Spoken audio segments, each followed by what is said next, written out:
Well, good evening, everyone. Thank you for having me. I hope everyone can hear me. How to respond to a lot of this. First of all, on the bar, you said you admitted yourself that the bar had been set quite high. I would suggest, though, that the burden of proof is on the proposer rather than on us. It quite clearly says Islam is a religion of peace.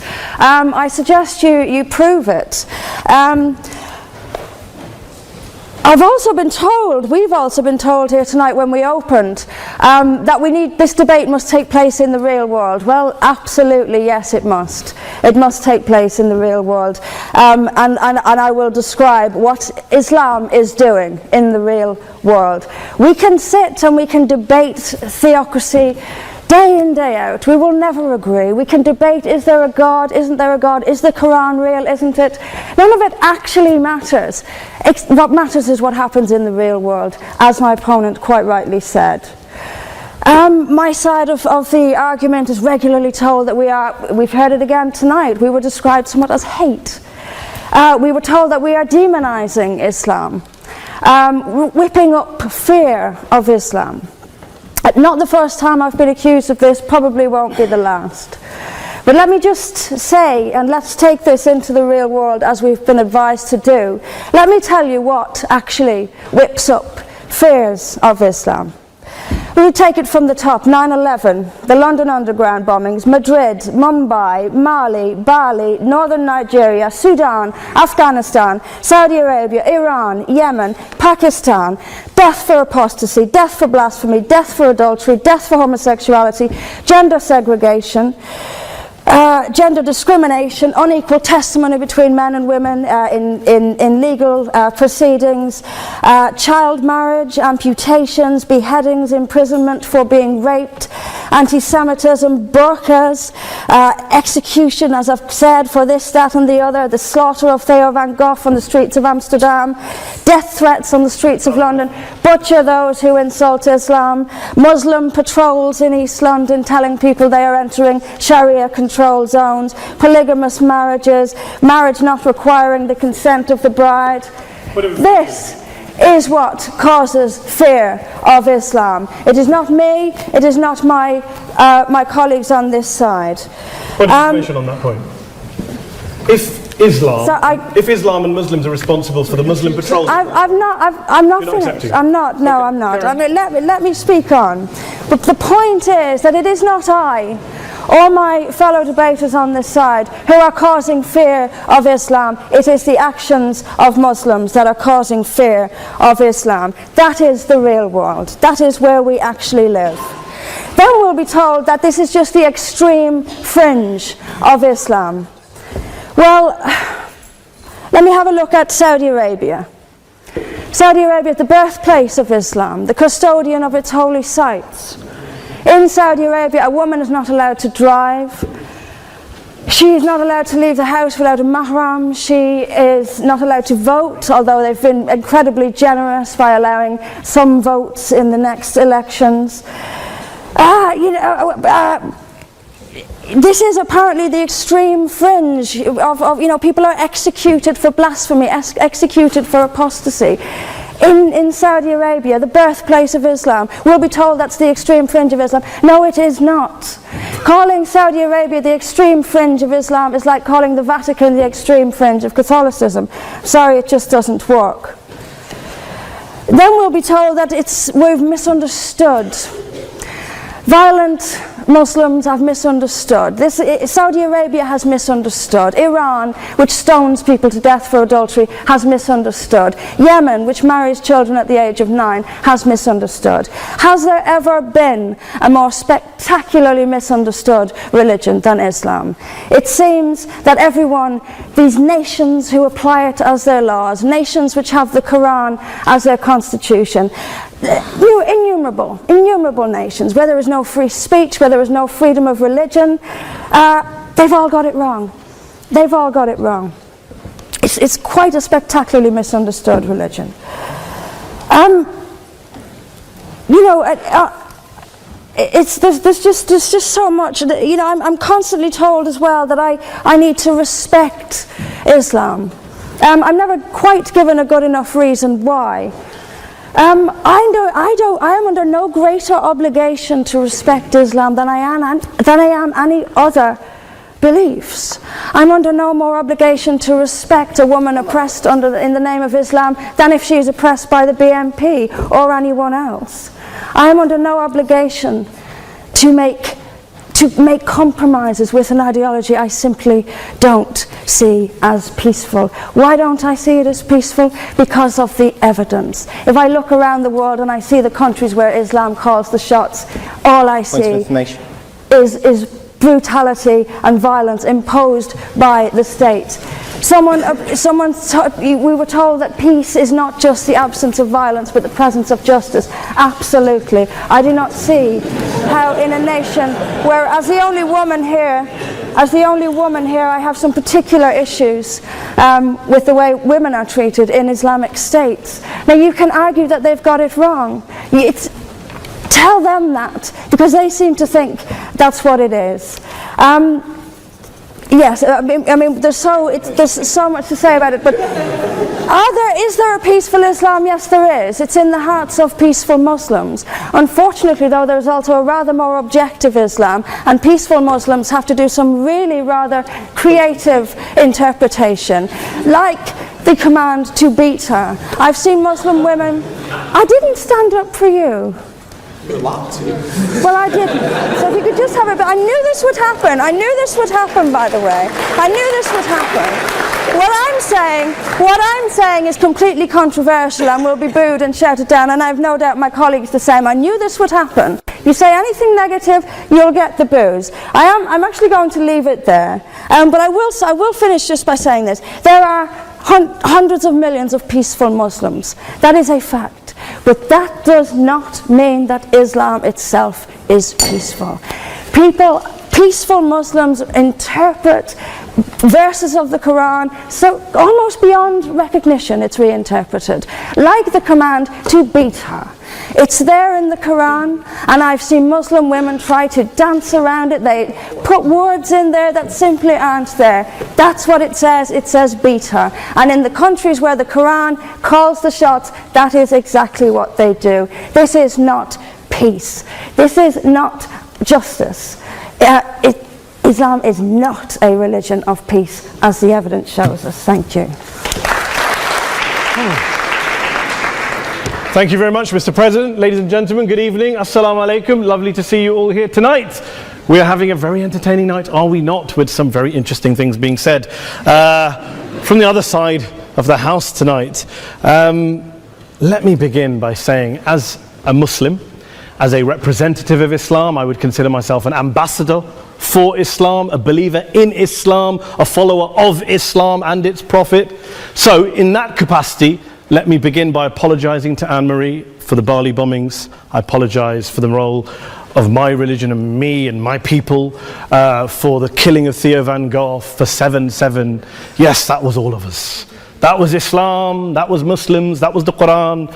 I mean, astonishing claims to make in the very first speech tonight, on a day like today, where the Conservative Prime Minister of the United Kingdom is having to come out and point out that these kind of views are anathema. And I believe you're trying to stand for the Labour Party to become an MP in Brighton. If you do, and you make these comments, I'm guessing you'll have the whip withdrawn from you, but then again, UKIP's on the rise, they'll take you, the BNP, they might have something to say about your views. This is what Mehdi Hassan always does. By the way, just on a factual point, since we heard a lot about the second speaker, about how backward we Muslims all are, on a factual point, you said that Islam was born in Saudi Arabia. Islam was born in 610 AD. Saudi Arabia was born in 1932 AD. So you were only 1,322 years off. Not bad? Not bad start there. Talking of maths, by the way, a man named Al-Khawarizmi was one of the greatest mathematicians of all time, a Muslim, worked in the golden age of Islam. He's the guy who came up with not just algebra, but algorithms. Without algorithms, you wouldn't have laptops. Without laptops, Daniel Johnson tonight wouldn't have been able to print out his speech in which he came to berate us Muslims for holding back the advance and intellectual achievements of the West, which all happened without any contribution from anyone else other than the Judeo-Christian people of Europe. In fact, Daniel David Levering, the author of the Pulitzer Prize-winning historian and author of The Golden Crucible, points out that there would be no Renaissance, there would be no Reformation in Europe without the role played by Ibn Sina and Ibn Rushd and some of the great Muslim theologians, philosophers, scientists in bringing Greek texts to Europe. As for this being our university, I will leave that to the imagination as to who is our and who is there. I studied here too. An astonishing set of speeches so far making this case tonight. A mixture of just cherry-picked quotes, facts and figures, self-serving, selective, a farrago of distortions, misrepresentations, misinterpretations, misquotations. Daniel talked about my article in the New Statesman, which got me a lot of flack, where I talked about the anti-Semitism that is prevalent in some parts of the Muslim community, which indeed it is. Of course, I didn't say in that piece that it was caused by the religion of Islam. In fact, modern anti-Semitism in the Middle East was imported from, finish the sentence, Christian, Judeo-Christian Europe, where I believe some certainly bad things happened to the Jewish people. In fact, Tom Friedman, Jewish-American columnist in the New York Times, told me in this very chamber last week that he believed, had Muslims been running Europe in the 1940s, 6 million extra Jews would still be alive today. So I'm not going to take lessons in anti-Semitism from someone who's here to defend the Judeo-Christian values of a continent that murdered 6 million Jews. Moving swiftly on. Yes. Absolutely. Well, I'm about to make that point. No, I'm about to make that point. You're right. I agree with you. I agree with you 110%. That is my point. I don't think Europe is evil or bad. I'm a very proud European. I don't want to judge Europe on that basis, but if we're going to play this gutter game where we pull out the Bali bombing and we pull out examples of anti-Semitism in the Islamic community, then of course I'm going to come back and say, well, hold on. I mean, look, let's be very clear. Daniel here was a last-minute replacement for Douglas Murray, who had to pull out. And Douglas and I have a well-documented differences, but to be fair to Douglas, as to be fair to Anne-Marie and to Peter, atheists. Atheists see all religions as evil, violent, threatening. What the problem I have with Daniel's speech is that Daniel comes here to write this robust defense of Christianity, forgetting that his fellow Christians, people who said they were acting in the name of Jesus, gave us the Crusades, the Spanish Inquisition, the anti-Jewish pogroms, European colonialism in Africa and Asia, the Lord's Resistance Army in Uganda, not to mention countless arson and bomb attacks on abortion clinics in the United States of America to this very day. I would like a little bit of humility from Daniel first before he begins lecturing other communities and other faiths on violence, terror and intolerance. But, no thank you. Some water.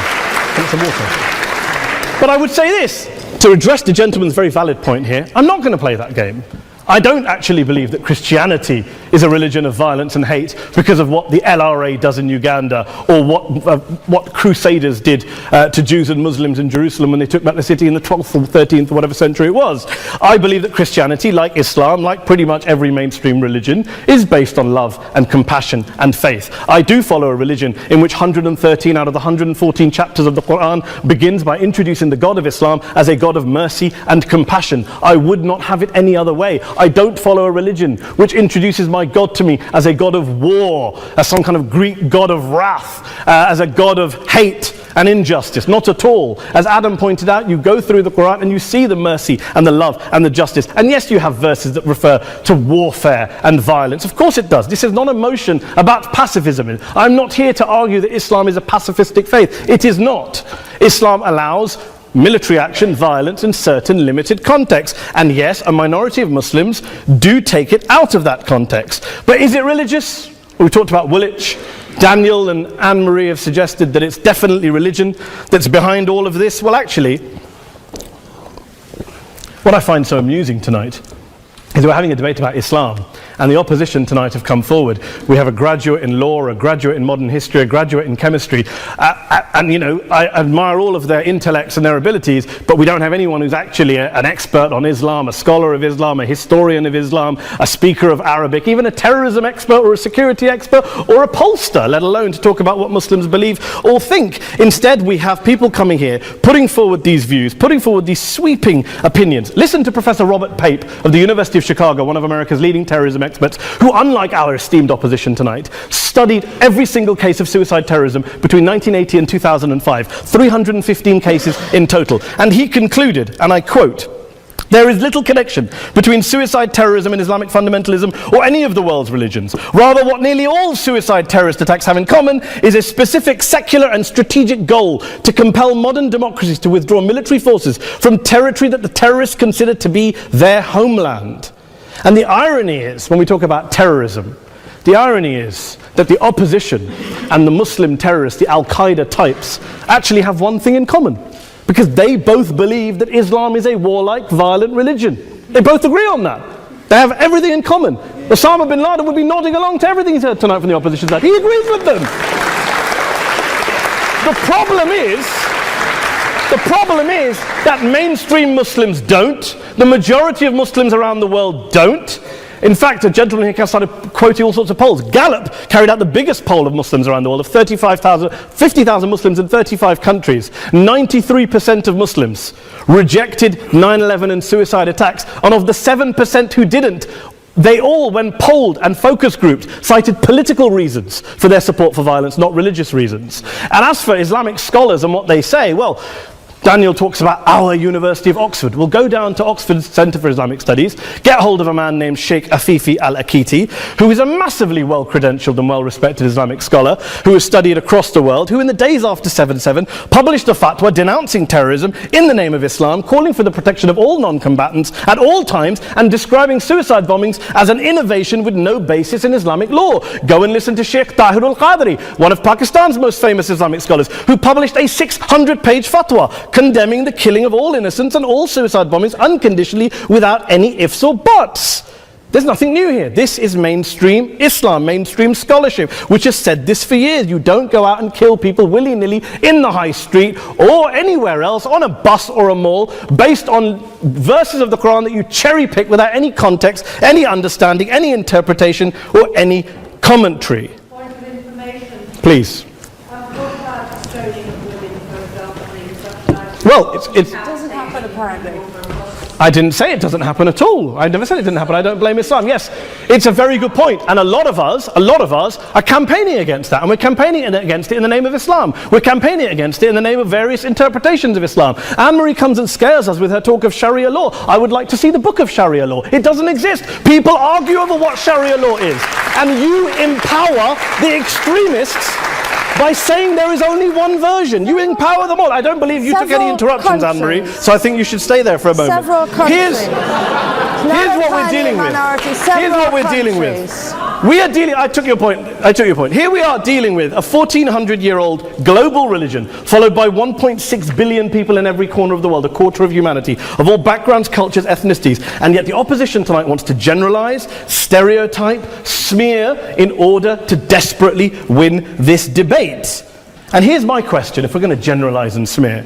If, okay, people say yesterday's bombers, and we've got to be careful, there's a trial going on, were yesterday's attackers, motivated by Islam? Big debate. I don't believe they were. Let's say they were. Let's say Faisal Shahzad, the Times Square bomber, was motivated by Islam. Let's assume, for sake of argument, that Richard Reeves, the shoe bomber, was motivated by Islam. If Islam is responsible for these killings, if Islam is what is motivating these people, and Islam is therefore not a religion of peace, a religion of war, then ask yourself this question: why aren't the rest of us doing it?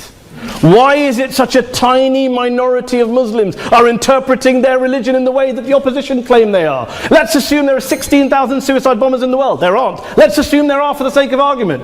That's 0.001% of the Muslim population globally. What about the other 99.99% of Muslims who the opposition tonight either ignore or smear? The reality is that the rest of us aren't blowing ourselves up tonight. The reality is that the opposition came here tonight not worried about the fact that me and Adam might pull open our jackets and blow ourselves up tonight because we're followers of a warlike warrior religion which wants to take over Europe and Daniel's university. The issue is this.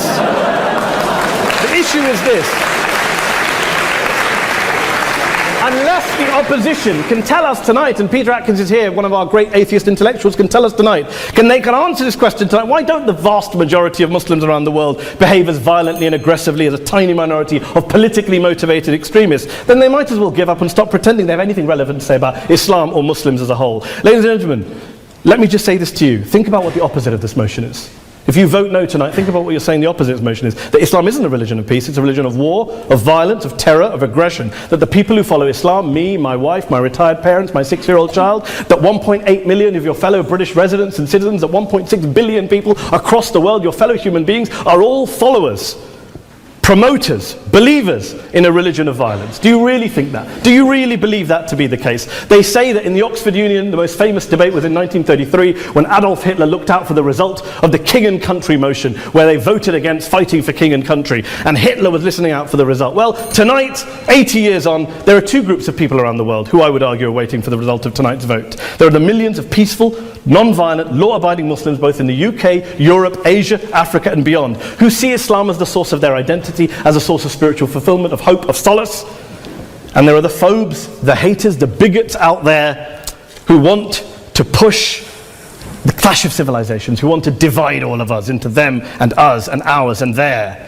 Ladies and gentlemen, I urge you all not to fuel the arguments of the phobes and bigots. Don't legitimize their divisions. Don't legitimize their hate. Trust those Muslims who you know, who you've met, who you hear, who don't believe in violence, who do want you to hear the peaceful message of the Quran as they believe it to be taught to the majority of Muslims. The Islam of peace and compassion and mercy. The Islam of the Quran, not of Al-Qaeda. Ladies and gentlemen, I beg to propose this motion to the House. I urge you to vote yes tonight. Thank you very much for your time.